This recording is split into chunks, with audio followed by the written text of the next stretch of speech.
ya udahlah, mendingan gue denda 25 juta karena gue mau masukkan penonton, tapi gue dapet tiket mah lumayan. Iya, benar.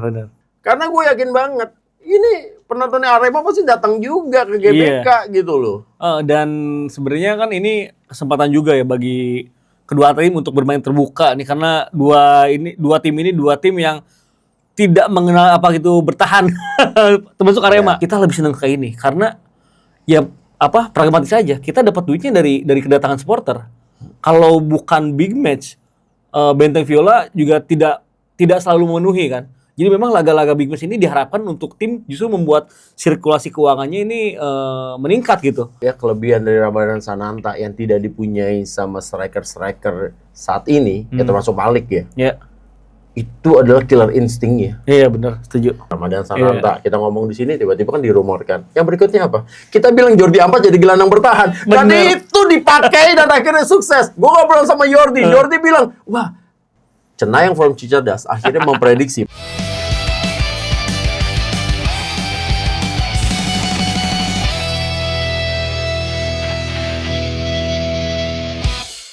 Assalamualaikum warahmatullahi wabarakatuh. Salam sejahtera buat kita semuanya. Ketemu lagi ya. Di mana lagi kalau bukan di komentar Red Sudan. Ibam. Yes, Bam. Yo. Episode ke-36. Kali ini kita akan membahas dua pertandingan yang seru banget menurut gua. Ini yang kita bahkan sempat bahas. Ini dua tim yang menjadi kuda hitam.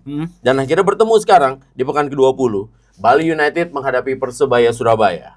Dan ini menurut gua ya akan menjadi ajang pembuktian lagi bagi Bali yang dalam kondisi di pertandingan terakhir menderita kekalahan. Benar. Dan setelah honeymoon, ya kan bahasa gampangnya gitu ya, honeymoonnya Tavares dengan Persebaya Surabaya, akhirnya mereka tertahan sama Dewa United. Walaupun Nick Kuipers waktu itu juga kena kartu merah. Benar. Ini pertandingan ini kan sangat seru, kita bahas, Bang.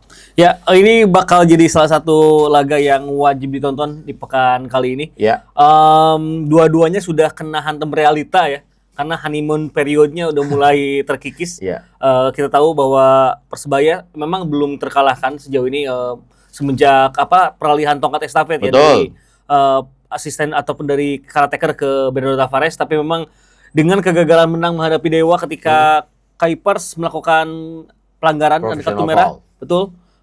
Last man standing ya Dongso pada menit ke-30-an. Jadi sekitar 60 menit Persebaya gagal menambah gol, itu menjadi catatan yang akhirnya mungkin bakal jadi kesempatan bagi Bali untuk mempelajari bagaimana meredam dari Persebaya Surabaya itu. Ya, itu dia. Dan di pertemuan pertama ya itu Persebaya berhasil menang 5-2. Ya, benar. Atas Bali United, yaitu main home dan kira itu Rivera, Mitrevski, Perovic ya, dan itu menjadi gol dari Perovic. Habis itu jarang lagi mencetak gol. Benar. Dan di pertandingan besok, Bam, ada dua pemain yang absen. Ya. Milos absen dan Bruno tuh nggak salah. Bruno, betul. Absen. Nah, ini gimana Persebaya? Sebenarnya agak berat waktu gua juga baca kalau Bruno tidak tersedia untuk laga ini ya, karena dia kan sama Gali lagi dynamic duo nih dua-duanya nih. Di flank ya? Iya, dia bisa saling switch juga, nggak stay di posisi kanan atau kiri. Dan Bruno kan kemampuan leadershipnya sama tracking backnya nih bagus banget kan. Dia kerap ngebantu back kiri Persebaya siapapun itu, termasuk Jefferson pemain barunya Persebaya.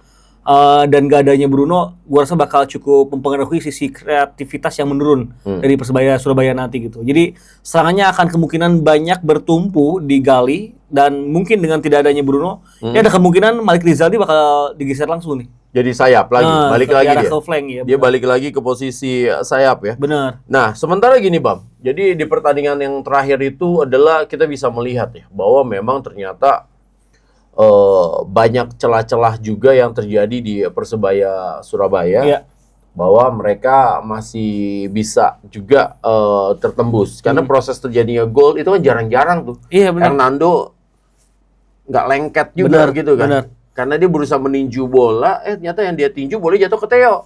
Benar. Dan Theo ngelihat kasih ke Kaviatur, ditambah tendangan Kaviatur itu adalah pressing yang sebenarnya nggak sulit-sulit banget sebenarnya kalau menurut gua ya.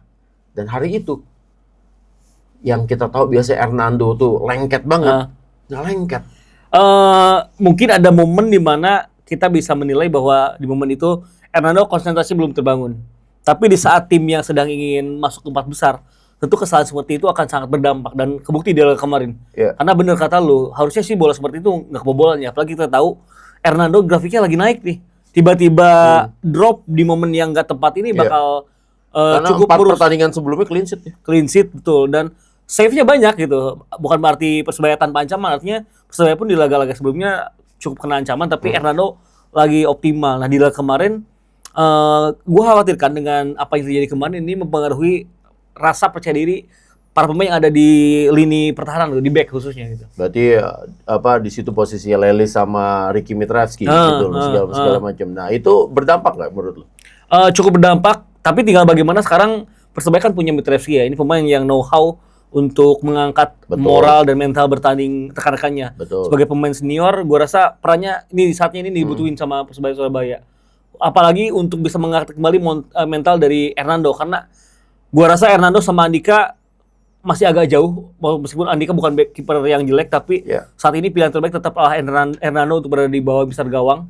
Dan kalau itu bisa ditemukan lagi, mungkin akan menjadi satu kondisi di mana Persebaya bakal lebih pede lagi main di belakang. Karena kemarin kelihatan jadinya ketika Hernando dalam tanda kutip kebobolan mudah, backnya jadi buru-buru dalam menangkal serangan dari Dewa gitu. Walaupun Dewa juga setelah kartu merah kan sulit juga buat nyerang, tapi masih kelihatan shaky lah. Ini kalau 11-11 sih ada kemungkinan kemarin Dewa bisa nambah gol sebenarnya gitu. Makanya dan di posisi gelandang bertahan ya kita lihat bahas dulu di Persebaya. Berarti kan dengan tidak hadirnya Milos ini kan bisa kemungkinan Tony main double pivot lagi sama Rian nih. Benar. Iya kan? Karena Rivera tetap akan bermain di posisi 10 gitu kan. Jadi kanan kirinya ada siapa Bang? Dengan Malik main di kanan, berarti kirinya sekarang Gali atau Malik kan juga bisa main di kiri juga kan.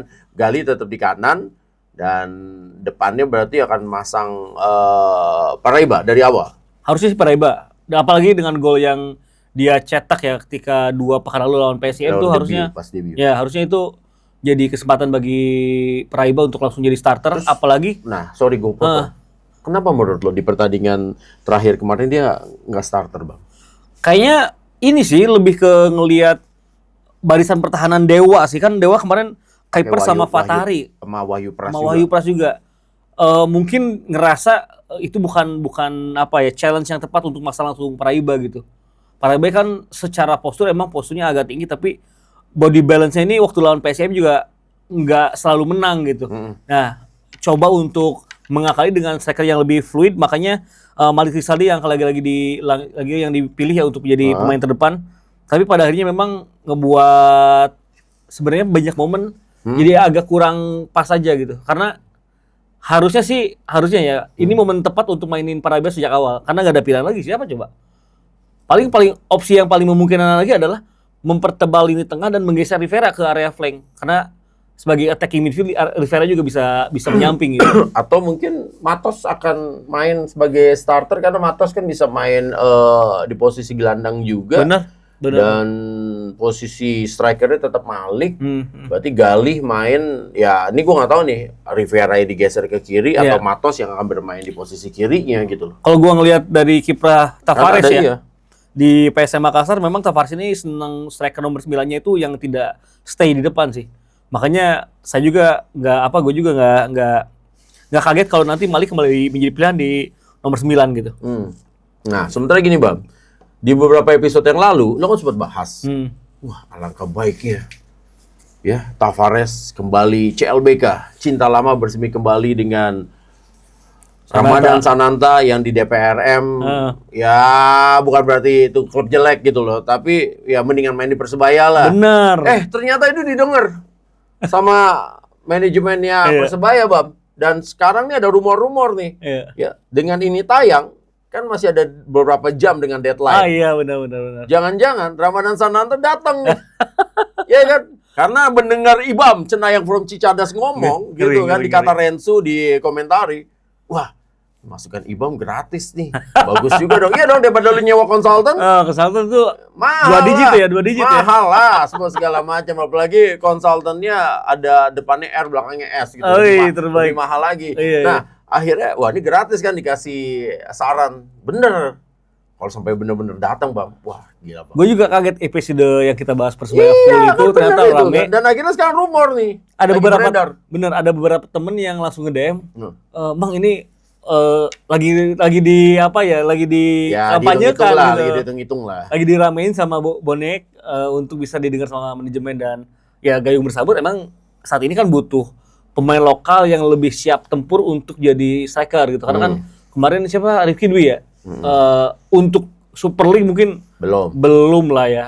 Walaupun dia sebelumnya main di PSIS, tapi kan PSIS-nya itu adalah PSIS yang mulai grafik nurun ya. Bahkan saya lihat Rifki itu lebih baik waktu main di Liga 2 sama Liga 3 waktu dulu gitu. Jadi ini sebenarnya masuk akal banget kalau Ramadan Sananta diharapkan memang untuk berada di lini depan bagi Persebaya Surabaya. Karena kan dia tipe striker yang big man, tapi nggak stay.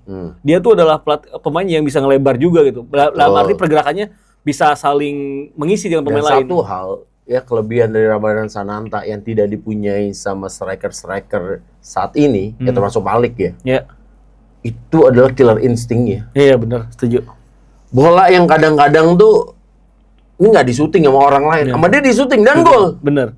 Dan itu yang mahal dari Ramadan Sananta sama Dimas Derajat sebenarnya kan. Itu dua ini kan hampir mirip nih dua orang ini. Iya. Cuman Dimas bermasalah dengan cederanya, sehingga akhirnya masih sulit untuk mengembalikan top formnya. Sedangkan Ramadan Sananta kan lagi di Liga sana bersama dengan DPRM gitu. Iya. Nah, ini kelebihannya Sananta gitu ya kan, dan syutingnya kan keras banget Bang. Keras banget itu. Dulu jarak 30 meter aja sama dia tuh bola masih bisa gol kalau sama Sananta. Enteng. Dan gue inget di musim lalu salah satu gol terindah Liga 1 kan musim lalu ya dia pas sama Persis Solo tuh. Tiba-tiba orang lain ngiranya bakal dioper, ternyata disepak dari luar kotak penalti dan jadi gol. Kalau nggak salah Arema atau apa gitu apalagi. Jadi memang sesuai kebutuhan sekarang lah, karena kan Paraiba juga striker apa ya, kokoh, tapi untuk eksplosif kayaknya ini gue belum lihat. Harus nunggu beberapa match lagi ya, karena sampelnya belum terlalu banyak.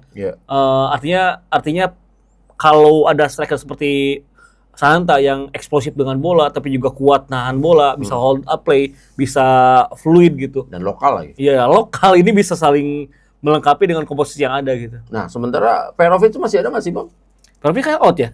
Out itu? Nggak tahu sih, gue belum ada. Berarti out ya, semua segala macam. Nah, iya, berarti kan butuh juga gitu kan, semua segala macam. Nah, jadi makanya kondisi yang ada menurut gue ini memang ya Gayung Bersambut juga gitu loh, dan memang sesuai kebutuhan juga kan. Benar. Hanya tinggal nego-negonya aja gitu kan, segala macam. Apalagi agennya Sananta kan juga deket juga sama manajemennya Persebaya, bisa lah diatur-atur itu semua segala macem gitu kan. Iya. Jadi makanya emang dibutuhin banget ya Bam ya, model kayak gitu. Nah, sama satu lagi Bam, menurut gua ya di pertandingan kemarin ya, salah satu hal yang menurut gue juga harus diwaspadai adalah para pemain dari Persebaya ini kadang ya tidak punya no way out ketika game plan-nya tidak berjalan dengan baik. Nah, ini menurut gue cadangan game plan juga harus mereka lakukan juga. Karena ketika Rivera dikunci, flank mereka tidak bisa bergerak bebas, mati juga mereka gitu loh, segala macam. Itu kayaknya jadi masalah klasik dari Tavares sejak masih menangani PSM Makassar. Ketika lawan full low block dengan disiplin yang tinggi itu agak kesulitan. Nah, Persebaya di musim-musim sebelumnya memiliki Valvio Silva yang jago di second ball. Yang bisa mengendus nih bola bakal mantul kemana nih. Nah, di squad yang sekarang nggak ada yang tipikal seperti itu. Lagi-lagi gue belum melihat dari Paraiba gitu. Bukan Paraiba jelek, karena gol lawan PSM juga itu gila banget. Ya, debut golin top lah. Tapi gue sih masih ngelihat kalau dia tuh lebih lebih nyaman ketika ruangnya banyak. Nah, itu lawan PSM kan gitu. PSM nyerang, pas bertahan shape-nya cuma ada 3 orang, ya Paraiba 1 lawan 3 mah bisa lah berani gitu kan. Tapi ketika lawan Dewa yang jarak antar pemainnya rapat, apalagi semenjak Kuipers di kartu merah, itu semakin fokus buat jaga kerapatan. Agak bingung tuh, second ball-nya nggak kena. Bahkan kalau kita menghitung dari gol Dewa, itu juga second ball pertahanan Persebaya lemah gitu. Jadi memang second ball ini kayaknya harus juga diasah lagi sama Tavares sih. Nah, itu dia. Berarti kita juga akan bisa melihat ya bahwa bagaimana Persebaya juga akhirnya kelihatan nih kelemahan-kelemahannya, dan setelah pertandingan terakhir kan gue yakin banget juga pasti Tavares kan juga melakukan evaluasi lah dengan kondisi-kondisi yang ada lah, karena sebenarnya kan materi pemain mereka bagus gitu. Hanya memang akhirnya Tavares tahu lah ini gitu loh. Karena kan semua kekurangan-kekurangan itu baru akan terlihat ya di pertandingan.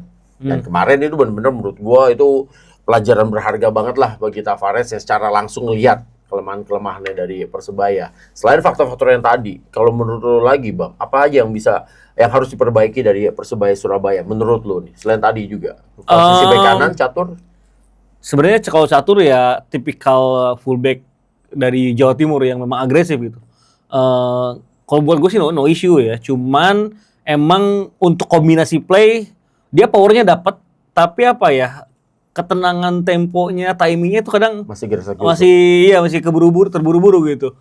Kalau secara power bagus karena ya dia kalau adu body, adu cepat atau adu ini nggak ada takutnya, itu pasti diterabas. Cuman kadang karena terburu-burunya itu tuh buat kombinasinya jadi hilang. Tapi kalau gua harus kembali ngebahas tadi tentang second ball dan beberapa kelemahan Persebaya, kan sebenarnya yang membuat tim ini lemah dan gagal untuk bisa memperbaiki, ada faktor dari kualitas pemain, ada faktor dari adaptasi yang belum berjalan 100%, ada faktor dari emang pelatihnya nggak punya game plan untuk melakukan hal tersebut.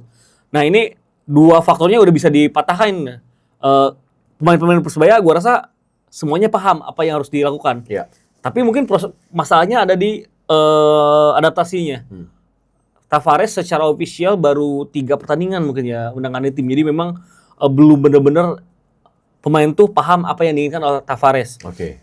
Jadi mungkin itu yang membuat akhirnya penempatan posisi di bola rebound kerap masih miss, penempatan posisi ketika nyerang masih miss. Tapi kalau selain dari second ball, mungkin kalau perlu emang, apalagi lu punya Gali, lu punya Bruno kalau nggak hukuman suspensi, sebenarnya kalau Persebaya bisa main lebih direct dengan umpan, itu bakal lebih bahaya. Karena kan sejauh ini Persebaya mainnya direct, tapi with the ball. Bola yang digiring, bola yang kombinasi passing diantar. Tapi yang bola-bola panjang kiriman nih agak jarang sih gue lihat sih. Yang kayak dulu di PSM gitu. Padahal kan dia punya materialnya ya untuk melakukan itu. Termasuk melawan PSIM itu golnya Gali tuh cukup direct seperti itu. Tapi kalau lebih banyak lagi, mungkin bakal jadi solusi seperti di laga lawan PSIM, dan mungkin situasi yang deadlock terjadi di laga lawan Dewa bisa dihindari sebenarnya. Nah, itu adalah pembahasan tentang Persebaya Surabaya. Sementara Bali United sendiri, Bang, menurut lo kondisi ketika mereka ya di pertandingan terakhir bisa kalah, itu kenapa, Bang? Itu kekalahannya di luar ini sih, di luar. Gak ada yang duga juga. Bukan berarti mengecilkan Persik ya, tapi menurut gua di pertandingan itu di luar dugaan banget gitu loh, Bang. Lagi-lagi kekalahan itu memang bukan benar. Kita tidak mengecilkan kualitas di Persik. Persik juga memang layak menang di laga itu. Betul. Tapi kan grafik Bali lagi bagus gitu. Betul. Defense mereka tuh lagi bagus-bagusnya. Cuman entah kenapa itu semenjak gol yang Adrian Luna itu langsung drop lagi tuh.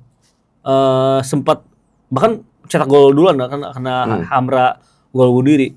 Nah di situ tuh masih agak kurang balance aja. Gue ngelihat lini tengahnya kurang yang seperti siapa dulu dari Swedia? Yang mana? Belanda bertahan ini. Brawan Nuri belum ada yang seperti itu lagi sih. Jadi filternya langsung ke Joao Ferrari sama Kadek Ariel sayangnya. Berarti kan yang main sekarang itu kan posisinya posisi Kadek sama tim reservoir kan. Posisi Brawan Nuri itu tim reservoir. Tim reservoir. Masih kurang galak gitu, enggak kurang bisa filter. Oh iya, mungkin bukan kurang galak ya, tapi Brawan Nuri itu menurut gua nggak galak. Jadi ketika Bali menjadi juara, orang banyak memuji Ember Besa, Privat Mbarga, Paso ya. Iya kan. Orang tidak melihat bagaimana Brawan Nuri yang membawa Bali menjadi juara 2 kali gitu kan. Ini pemain yang tidak dilihat orang, tapi sebenarnya ya engine-nya tuh di dia. Ada di situ. Orang yang pertama bertahan dia, orang yang memfilter serangan pertama tuh dia, tapi orang yang membangun serangan juga dia. Dan penguas, satu yang membedakan kalau menurut gue ya, ini kan menurut gue bisa salah bisa enggak gitu kan. In my soto opinion, yang membedakan dia sama tim reservoir adalah penguasaan wilayahnya. Setuju gue. Iya kan? Iya. Tim reservoir itu penguasaan wilayahnya tuh nggak se-firm, nggak setenang Brawan Nuri. Menurut gue Brawan Nuri tuh tenang banget dan dia tahu, kalau bahasanya Ibam kan, dia tahu mau ngelakuin apa gitu loh di posisi itu. Itu akhirnya membuat posisi gelandang-gelandangnya Bali, ya kan? Yang pada saat itu Paulo Sergio dulu. yang pertama Paulo Sergio, yang kedua Berbesa. Itu lagi gila-gilanya tuh ya, dua tahun dulu ya. Dan dua-duanya Brawan Nuri bisa men-serve mereka berdua dengan mudah gitu. Bener. Jadi kayak ada lu tiba-tiba lu punya Claude Makelele, lu punya N'Golo Kante gitu loh. Bener. Yang akhirnya ya Berbesa sama Paulo Sergio tenang hidupnya. Dan kalau kita ngebandingin ya, Brawan Nuri dengan dua pemain yang saat ini mengisi double pivot dari Bali kan, Kadek Agung sama tim receiver. Gua rasa bedanya Kadek sama tim receiver ini masih kerap mudah digeser gitu. Misal lawan mau kombinasi passing ini kadang ngebuat salah satunya itu hilang posisi. Nah, dan ketika hilang posisi, double pivot Bali ini gagal untuk kembali ke posisinya dengan cepat gitu. Nah, celah-celah kayak gitu yang biasanya dimanfaatin sama tim lawan dari Bali. Dan di laga lawan kemarin tuh lawan Persik, lini tengah Persik cukup cepat dalam mengalirkan bola. Dan kebetulan mereka juga memainkan langsung Derluna, Garcia sejak awal kan, artinya ada energi yang berbeda. Nah, itu tuh gagal diantisipasi sih sama pelatih Bali sekarang. Ya, karena sebelum pertandingan ini kan Bali lagi on fire banget ya. Bahkan juga di pertandingan, walaupun di pertandingan terakhirnya mereka sempat seri ya Bam ya, ya kan? Tapi kan mereka tuh lagi dalam kondisi bagus banget lah gitu. Bahkan sebelumnya kan juga si Hopmeyer 6 pertandingan clean sheet gitu kan. Dan akhirnya setelah pertandingan itu banyak orang yang bilang ya backnya Bali tidak bisa keluar tuh dari bayang-bayang ketika mereka harus kemasukan gol banyak menghadapi Semen Padang. Iya. Walaupun memang Semen Padang menurut gue pemain asingnya baru-baru bagus-bagus banget sih. Bagus-bagus banget pemain asing yang baru ya. Ya di satu sisi baru bisa kita lihat. Tapi nyata Bali belum bisa keluar dari bayang-bayang itu karena dalam 2 pertandingan berarti total mereka udah kemasukan 6 gol, Bang. Ya, itu sebelumnya mereka clean sheet 6 kali, tiba-tiba 2 pertandingan kemasukan 6 gol. Iya. Kayak lu nggak puasa gitu kan. Habis selesai puasa, lu kayak makan langsung balas dendam. 6 gol langsung gitu loh. Ya apalagi lawan Semen Padang tuh Bali main kandang kan. Jadi memang ya sangat disayangkan si grafiknya bisa langsung drop secepat itu. Di luar memang John Toral kemarin main bagus sih bagi Persik Kediri ya. Dan gua rasa ketika tertekan ini pemain-pemain Bali belum punya pemain kayak Leonardo Pamahu yang bisa ngebuat adanya ketenangan gitu di pertahanan. Kadek Ariel leader, Kadek Ariel terlalu muda. Gak tahu nih Gio Ferrari permasalahannya di mana gua nggak paham. Cuman gua tidak melihat dia sebagai leader sih. Agak disayangkan gitu. Ricky Fajin kan masih ada Ricky Fajin, Bang. Tapi dia posisinya fullback, agak disayangkan. Center back ya. Ya ini butuh memang dari zaman dulu memang kalau leader ya harus tulang punggung. Maksudnya itu ya center back, gelandang ya, atau kiper atau striker. Karena kan mayoritas yang mengorganisir lini pertahanan itu ya back yang sentral gitu. Untuk bisa menggalang offside dan lain-lain. Benar. Lebih luas. Benar. Nah, gue belum melihat itu bisa stabil dan sustain ditampilkan oleh Gio Ferrari. Sedangkan Kadek Ariel posisinya memang perlu mentor. Mau gimana pun dia pemain yang usianya masih muda banget gitu. Masih dalam tahap pembentukan untuk menuju ke Golden Age kan. Karena usianya kan sekarang baru lepas dari 23 gitu. Bener. Ya kalau dia tunggu 4-5 tahun lagi mungkin bisa langsung. Iya, kan itu udah Golden Age. Iya. Tapi kalau untuk sekarang tetap perlu ada mentor yang bisa ngarahin. Itulah yang ngebuat ketika dari lini tengahnya nggak ada filter, lini belakangnya juga belum firm. Dan kejadian lah gol pertama dari Enrique. Terus yang gol Adrian Luna itu lucu banget. Di episode 35 sempat kita bahas, kalau menurut gua sih itu golnya nggak sah ya, karena Hopmeyer 2 kali menyentuh bola. Ini menurut lo ya? Iya. Gue jujur gue nggak nonton itu pertandingan, jadi gue nggak tahu tuh Bam, apa yang sebenarnya terjadi saat itu Bam, menurut lo Bam? Jadi bola, gue nggak nonton jadi gue nggak tahu tuh. Itu goal kick. Oke. Ya goal kick. Ada 2 pemain yang berdiri dekat bola. Ada Hopmeyer sama ada Kadek Ariel. Udah ditendang duluan kan sama Hopmeyer kalau nggak salah kan? Atau sama Kadek ya? Sama Kadek Ariel sama Hopmeyer. Yang megang bola awalnya Hopmeyer. Bola diletakkan di tanah. Di kotak kecil. Itu bukannya, itu goal kick kan? Goal kick. Oke, ditaruh di kotak kecil. Kotak kecil kan? Ya. Di bawah kan? Oke, itu clear, tidak ada masalah. Abis ditaruh di kotak kecil, mungkin ada komunikasi antara Hopmeyer sama Kadek Ariel, yang nendang tendangan gawang, gua aja dah, gak usah lu gitu kan. Alfanya Hopmeyer geser bolanya pakai kaki. Nah, bagi wasit itu sudah menjadi tendangan. Play on. Karena kan sejak tahun 2016 itu sekarang center back udah ataupun pemain yang satu tim udah bisa nyentuh bola di dalam kotak. Kalau dulu nggak boleh. Kalau dulu tuh bola harus nunggu keluar kotak baru bisa dimainkan sama pemain lain. Iya. Kalau sekarang udah boleh. Semenjak 2016 itu udah boleh.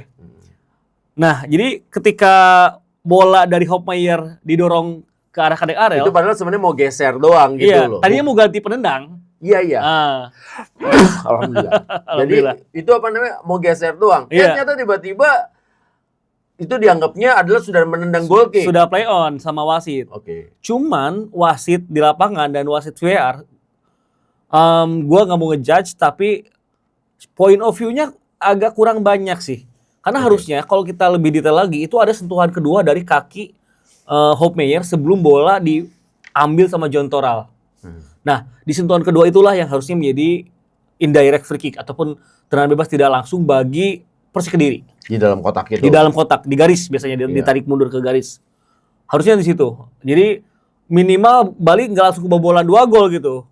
Dari waktu yang cepat. Itu kan lagi posisi 1 sama itu. Lagi 1 sama. Jadi memang gol Adrian Luna itu langsung ngerusak banget mentalitas dari Bali sendiri sih. Hingga akhirnya NDK cetak gol keduanya jadi sempat 3-1 gitu. Nah, itu kan adalah pertandingan yang berlangsung kemarin ya, Bam. Sorry, Bam, gua cek lagi, berarti dalam kondisi itu Bali benar-benar ya sering kemasukan gol begitu cepat ya. Iya. Karena jaraknya lawan Semen Padang juga seperti itu, mereka cepat banget ketinggalan 2-0. Iya, dan ini kan berarti dia kemasukan menit 29, menit 42 dan menit 49 plus. Iya. Benar. Berarti kan itu babak pertama semua tuh, dan itu jaraknya dekat semua tuh. Iya, kurang dari 20 menit ya? Iya. Iya kan, kurang dari 20 menit. Ya, kurang lebih kalau kita hitung mundur ya 15 menit terakhir lah gitu. Maksudnya segala macam kayak gitu. Berarti ada permasalahan mental block di sana dong? Ada permasalahan bagaimana? Nggak bisa keluar dari kondisi tertekan atau itu. Jadi nggak langsung bisa cepet tiba-tiba lupakan nih langsung. Iya gitu dong. Berarti ada hal itu yang terjadi. Bener. Pertahanan mereka sebelumnya bagus banget. Yang lu bilang sempat 6 kali clean sheet. Ketika dibobol sama Semen Padang itu kayaknya udah mulai bikin getar ya rasa percaya diri. Dan langsung kejadian di Kediri karena mereka kebobolan berkali-kali dalam rentang waktu yang cepat. Itu ada masalah dengan bagaimana mereka keluar dari pressure dan perlu leader sebenarnya di kondisi seperti itu. Nah, berarti akhirnya satu lagi nih ya, hasil dari brainstorming kita, dari obrolan kita ya, in sotoy our opinion, lagi-lagi harus ngomong seperti itu kan. Tadi Persebaya udah kita bedah tuh, ada suggest-nya Ibam, dan itu salah satunya itu dia memang ternyata leader penting banget ya. Penting banget. Dan bukan berarti Kadek Ariel jelek. Bukan. Ya. Bukan berarti Kadek Agung juga jelek. Benar. Tapi Ricky Fajrin juga bukan berarti jelek. Tapi posisi dari kiri, ya tidak semua orang juga bisa sebagai seorang fullback bisa menjadi leader yang baik ya. Selain mungkin Javier Zanetti, Mauro Maldini, Cafu, ya kan segala macam. Tapi banyak orang yang kadang leader yang terbaik adalah center back gitu kan. Dari zaman Franz Beckenbauer sampai Franco Baresi, sampai Paulo Montero, sampai siapa lagi? Cellini ya, memang center back gitu kan. Ya kalau kita ngelihat di situasi terdekat, itulah kenapa pada akhirnya di Persib Barba itu penting. Kenapa di Persebaya ada Mitrovic yang didatengin itu. Walaupun usia udah mau 40 nih, tapi ya leadership-nya itu yang dibutuhin. Terus Gustavo França di Malut, di Borneo ada 2 Rugira gitu kan. Iya. Jadi memang itu peran-peran pemain yang memang secara psikis dibutuhin sama lini pertahanan. Iya, dan itu adalah aspek-aspek non teknis dari mindset dan juga mental yang memang tidak bisa dilupakan ya. Itu sangat penting tentunya bagi sebuah tim gitu kan. Nah, setelah kita bahas semua itu, Bang, Cenayang from Cicadas akhirnya memprediksi pertandingan Bali United menghadapi Persebaya, 2 tim yang lagi ya dalam kondisi akhirnya tersadarkan dengan situasi honeymoon gitu semua segala macem. Ya kalau Bali akhirnya kan tahu nih ternyata lini pertahanan mereka juga ternyata masih harus diperbaiki juga. Nah kalau si Persebaya kan dalam kondisi wah ternyata juga sama, masih banyak juga kekurangan yang harus diperbaiki oleh Tavares gitu. Menurut lo berapa? Gua ngerasa sih di momen ini Persebaya bisa back on track pada kemenangan. Main away lo? Iya main away kan. Tapi bisa. Berarti Bali kalah lagi main away. Gila juga dong, bahaya juga ini. Maksudnya bukan kalah, maksudnya gagal hilang ngambil poin lagi. Itu kan dari posisi Persebaya ya. Jadi mereka harusnya dengan apa yang terjadi di Surabaya pekan lalu bisa back on track. Cuman gak adanya Bruno ini ngaruh banget. Makanya gue ngeprediksi mungkin ada kesempatan bagi Bali nahan imbang. Dan mungkin pada akhirnya skornya imbang, tapi ada gol lagi. Imbang tapi ada gol. Ya, 1 sama aja cukup ini. Cukup 1 sama ya. Itu adalah prediksi dari pertandingan Bali United menghadapi Persebaya Surabaya. Nah, kita sekarang akan membahas, ini pertandingan yang berlangsung di Stadion Gelora Bung Karno, Jakarta. Jadi kalau gue ingat pertandingan ini kan gue ingatnya tahun 2010, Bang. Ketika Pierre Niangka membawa Arema Indonesia menjadi juara dan perayaannya di Stadion Gelora Bung Karno menghadapi Persija Jakarta. Benar. Nah, di stadion itu akhirnya penuh. Fansnya dari Arema, ya kan? Aremania hadir. Nah, sekarang bertemu lagi nih Persija menghadapi Arema di pekan ke-20 dan ini menarik karena 3 pemain malah. 3 pemain ya. 3 pemain Persija yang baru. Gue nggak tahu ya statusnya loan nih, kayaknya sih loan ya. Kayaknya slow sih. Loan baru sekali main sama tim lawan udah balik lagi ke kandang macan gitu kan. Iya. Ada Gustavo França si kumis. Ya. Ada Hansa Muyama, golfer nih, dan juga ada Rio Fahmi. Yes.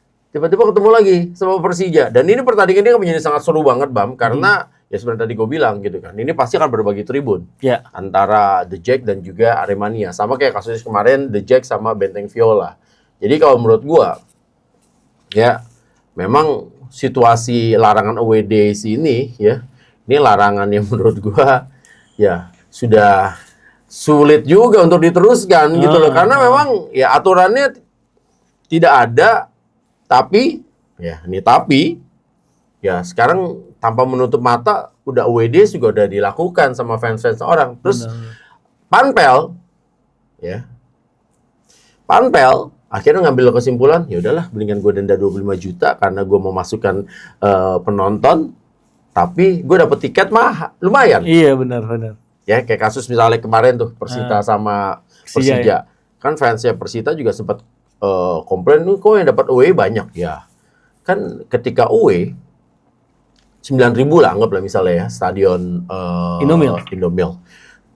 3.000-nya itu dikasih ke Benteng Viola, sisanya kan dijual bebas. Iya, benar. Dan dijual bebas itu beli dengan harga resmi, bukan harga supporter. Kan lumayan, Bang. Lumayan itu. Lumayan banget lah. Dan untuk perawatan, apalagi kan Persita merawat sendiri stadion Indomilk. Ya. Jadi butuh banget dana itu. Orang sebulan itu, Bang, ngurus rumput itu bisa 300 juta, Bang. Rumput doang loh. Rumput doang, belum yang infrastruktur yang lainnya. Jadi makanya harus dihitung juga hal-hal seperti itu. Nah, udahlah 25 juta mendingan gue bayar aja ke Komdis untuk penonton away. Tapi dari 6.000, anggaplah misalnya nggak usah 6.000, 5.000 tiket atau 3.000 tiket lah. Kali harga resmi dibeli sama fansnya Persija lumayan, Bang. Surplus ya? Surplus daripada bayar 25 juta. Ya dong, maksudnya itu hitung-hitungan.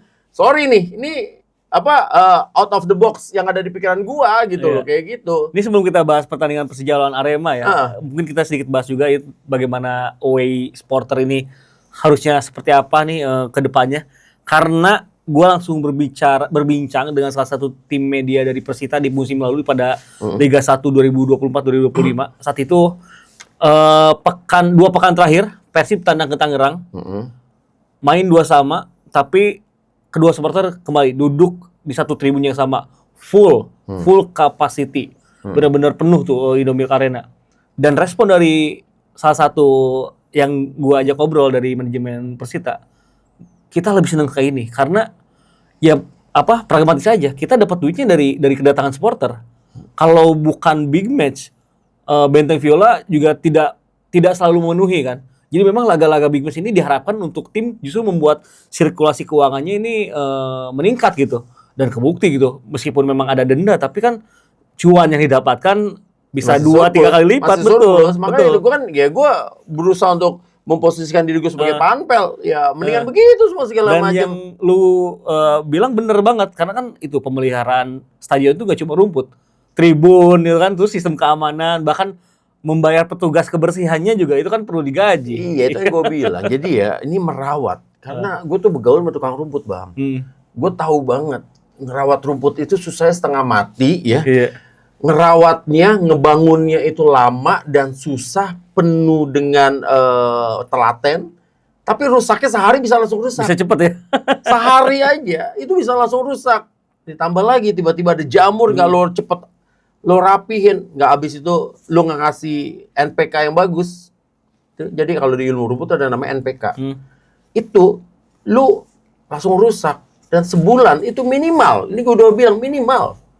Ya itu 300 juta.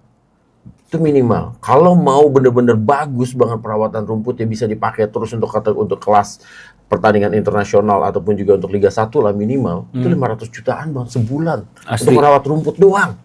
Jadi makanya klub-klub yang mengelola stadion sendiri ya harus berhitung mau nggak mau Bang, suka nggak suka gitu loh. Iya, dan dengan banyaknya larangan away supporter ini dilanggar, sebenarnya ini harus jadi bahan dan dasar pemikiran bagi PT LIB dan juga PSSI untuk ayolah mengevaluasi nih aturan, karena punten nih maaf nih bagi teman-teman yang ada di federasi ataupun di PT Liga mungkin ya, justru dengan tapi mungkin ada hubungannya dengan pihak keamanan dalam hal ini kepolisian.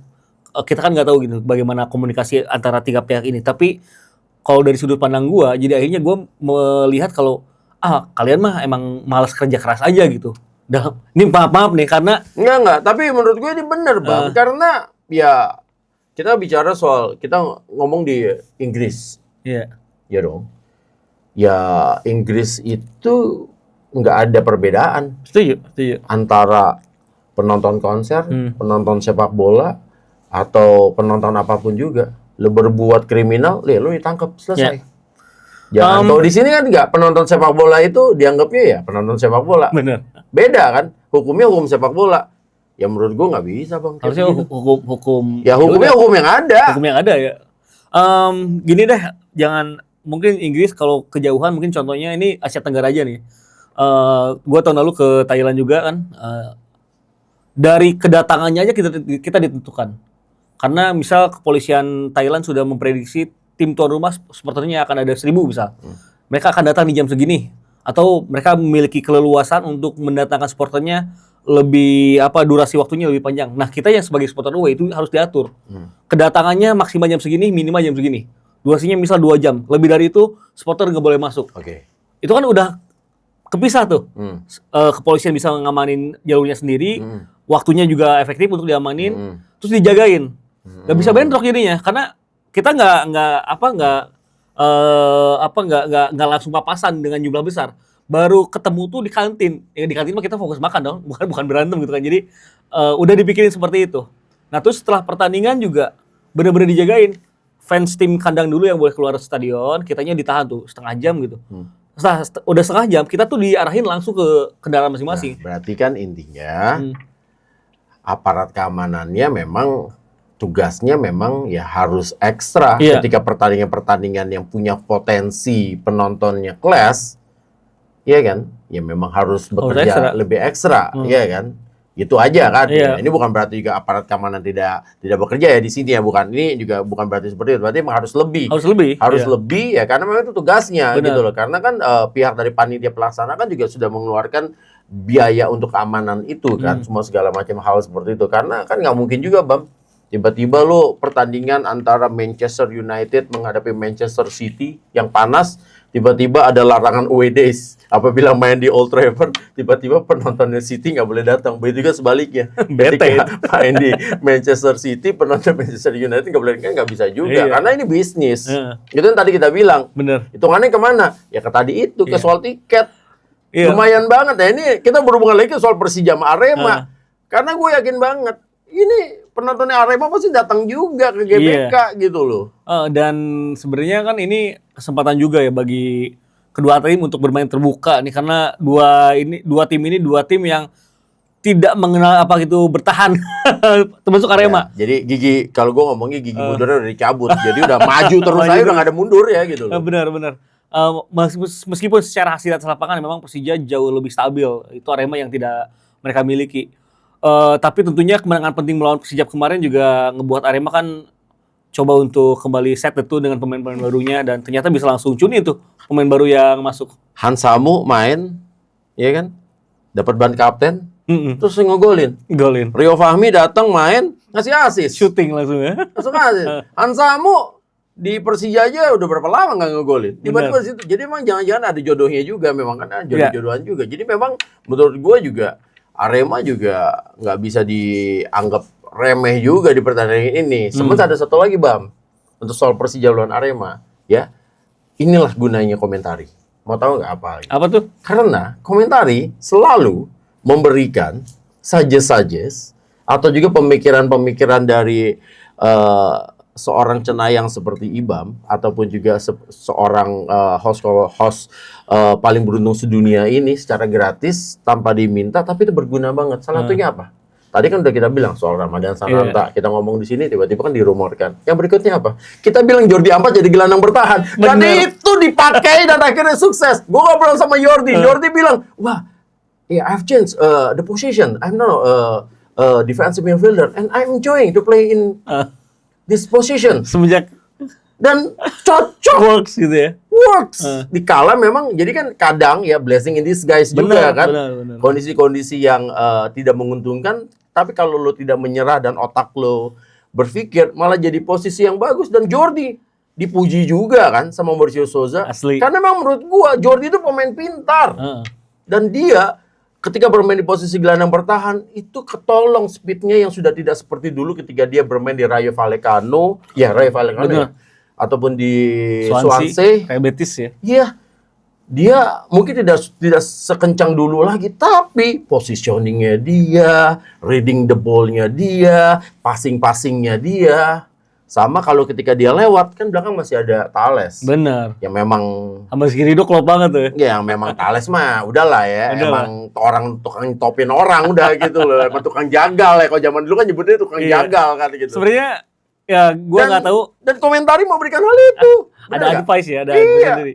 Gue juga nggak tahu ini adakah teman-teman dari Persija yang nonton, karena sebelum itu kita bahas ya sebelum kan dulu Van Basten sama Fabio dua-duanya terancam absen kan. Siapa yang cocok? Kita bilang ya Jordi dorong ke depan.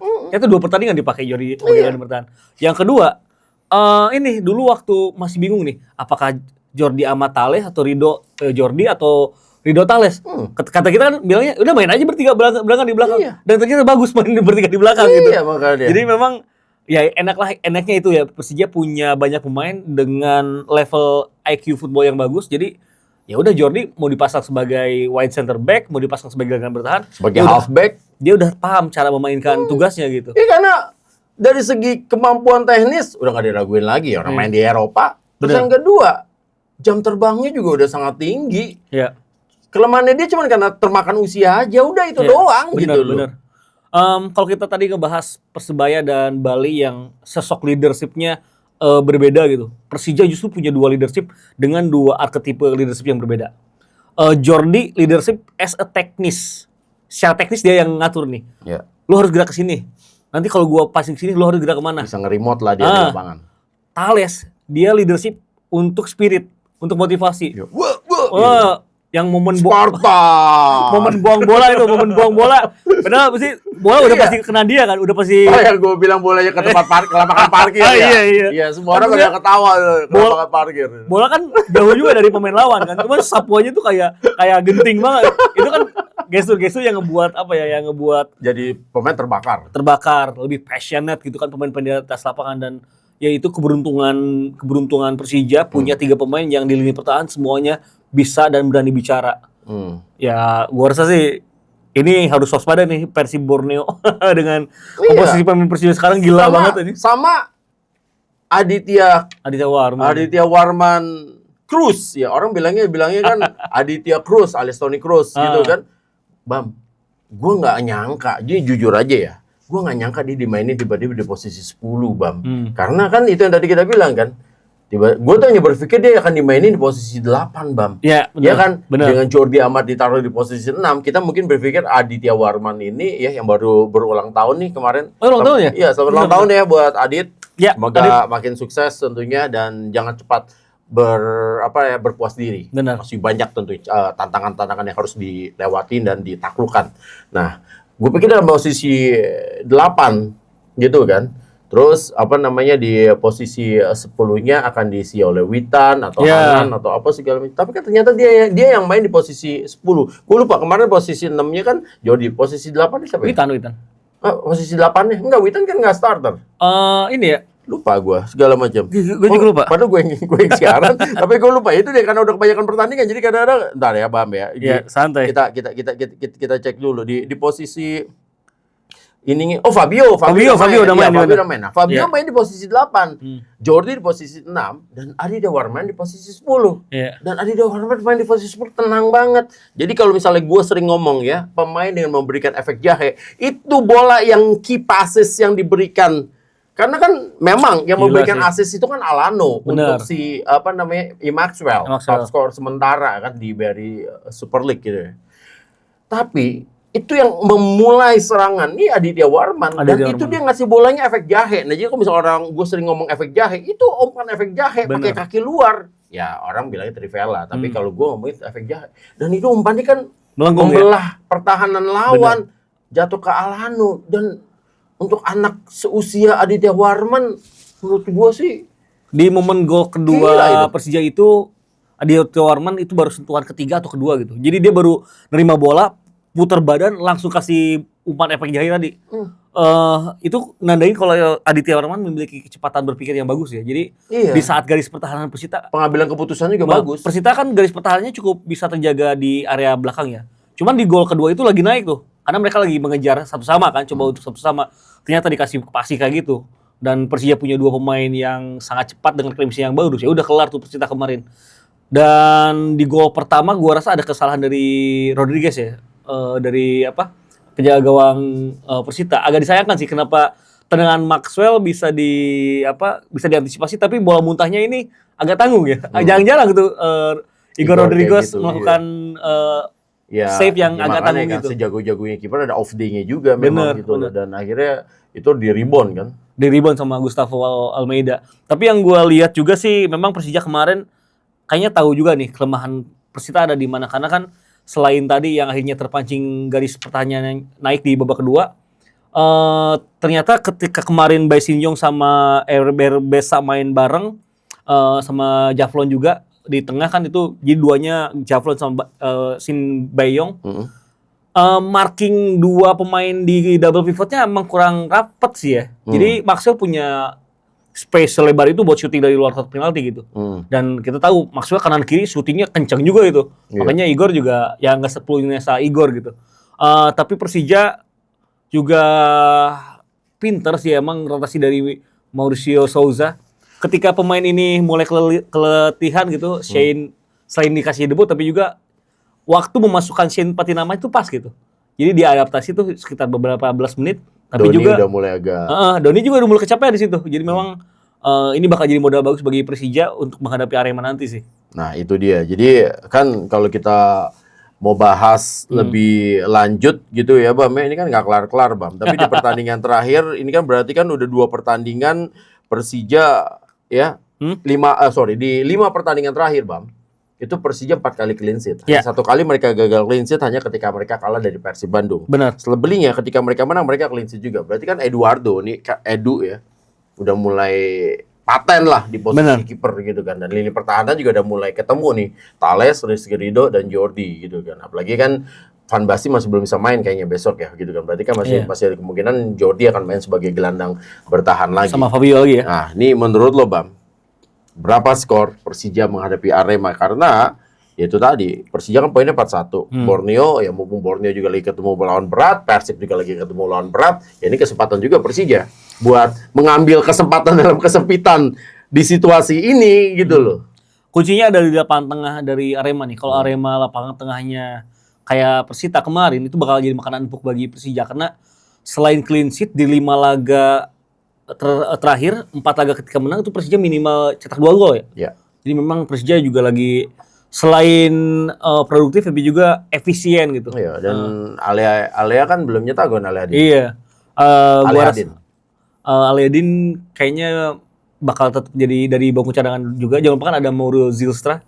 Ya, Mauro Zylstra per malam ini tadi pagi ya pas kita tag ini sudah diperkenalkan. Dan dia kan tipikal poacher. Ini seperti yang kita bahas di episode 35. Kalau Andriung di Persib dulu lah. Kalau Andriung di Persib itu poacher, kalau Sergio Castel itu lebih ke advance forward. Nah, ini Aladin tuh advance forward yang bisa dikasih bola daerah. Nah, si Zylstra ini yang lebih poacher dengan fox in the box kalau bilang gitu kan. Gue rasa sih ini kesempatan Persija juga untuk menang. Lagi-lagi magisnya GBK itu tetap menjadi satu hal yang belum terkalahkan ya, partai home ya. Dan paling ditahan imbang doang sama Malut ya, itu pun di JIS kalau nggak salah kan mainnya. Betul. Di GBK selalu menang nih Persija. Betul. Jadi kayaknya Persija bakal menang lagi sih. Ini bisa clean sheet lagi bahkan. Bakal menang lagi dengan clean sheet? Iya, 1-0 atau 2-0 ini. Wow, ini jadi makanya kalau misalnya di satu sisi tim dari Persib nggak bisa menang lawan Malut, Bisa ya, take over. terus Borneo juga situasinya tidak, anggaplah seri lawan Bayangkara, berarti kan poinnya 4-4. Bisa poinnya sama semua nanti tuh Persib Borneo. Terus ya kalau itu kan kalau Persib nggak bisa menang lawan Malut, tapi kalau Persib minimal seri tetap di posisi puncak. Intinya gini lah, di liga itu kadang yang main belakangan pressure-nya lebih tinggi. Dan nah ini bahaya bagi Persija. Paling belakang. Paling belakang. Karena main hari Minggu ya. Iya, karena Borneo lawan Bayangkara di Sabtu, Persib mainnya di Jumat ya. Jumat lawan Malut. Jumat dulu. Ya, Jumat malam. Jadi ada pressure sebenarnya bagi Persija. Tapi kayaknya Persija menang lah dengan clean sheet. Oke. Jelek-jeleknya ya bisa ditahan imbang sebenarnya. Tapi ya gue sih lebih ke menang. 2-0. 2-0 lah. Itu adalah ini dari Cenayang from Cicadas. Jadi kita udah bahas nih semuanya, Bam ya. Bener. Tentang pertandingan, walaupun juga tadi kita agak sedikit membahas sesuatu yang berbeda karena memang kalau di komentari kita kan kadang ngobrol nyambung ngalir aja gitu loh, walaupun kita nggak ada skrip soalnya ya. Iya, karena memang skripnya di otak kita gitu semua segala macam. Jadi tadi kita sebenarnya kan mau bahas tentang review dan preview, tapi nyatakan tiba-tiba agak sedikit ya, karena memang lagi asik ngomong kayak begitu ya. Itulah kelebihan dari komentari. Dan buat teman-teman sekali lagi terima kasih ya yang sudah nonton, karena banyak sekali yang bilang, gue senang banget nonton kalau lagi di kantor gue pakai headset. Ini sambil kerja katanya ya? Iya, sambil kerja. Ada juga yang nonton sambil nyetir di mobil gitu, segala macam. Wah, alhamdulillah banget lah kalau ternyata ini bisa menjadi sebuah nutrisi juga buat teman-teman. Iya. Jadi opsi pilihan buat tontonan teman-teman lah. Iya, alhamdulillah banget segala macam ya, karena jujur kita nggak nyangka sih gitu loh kalau ternyata sambutan dari teman-teman juga baik gitu lah. Alhamdulillah lah. Jadi buat teman-teman terima kasih buat semuanya. Kita jumpa lagi di episode berikutnya. Kita juga mendoakan buat kalian ya, buat semuanya juga tetap sehat, tetap selalu bahagia, dan juga bisa menggapai apa yang kalian cita-citakan. Yes. Itu dia ya. Karena kan sebentar lagi mau tahun baru Cina. Dan juga mau menyambut Ramadan. Bulan puasa, benar. Oke, yang pasti sampai jumpa lagi di episode berikutnya. Wassalamualaikum warahmatullahi wabarakatuh.